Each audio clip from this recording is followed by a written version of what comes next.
اس کے ساتھ ہی ناظرین آپ کو بتائیں کہ گجرات میں ڈی پی او کی دہلیز پر انصاف کے لیے آئی ماں بیٹی نے پولیس اہلکار کو ڈی پی او آفس میں ہی پیٹ ڈالا۔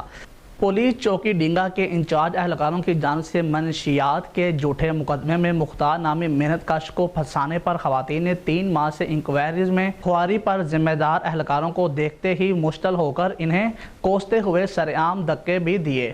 خواتین کے چیخنے چلانے اور پیٹی بھائیوں کو بچانے کے لیے پولیس افسران اہلکار کمپلیکس میں موجود ہونے کے باوجود آگے نہ آئے۔ خواتین نے الزام عائد کیا کہ پولیس اہلکاروں آفتاب بلوچ، کامران بٹی، افضل گجر نے منشیات فروشی نہ کرنے پر مختار پر 9C کا بوگس مقدمہ درج کیا اور رہائی کے لیے 1 لاکھ روپے رشوت طلب کی جا رہی تھی۔ اینی منشیات لے کے بچے تے پا کے اس لیے 9C لا کے میرا بچہ جیلے سٹ سکتا ہے۔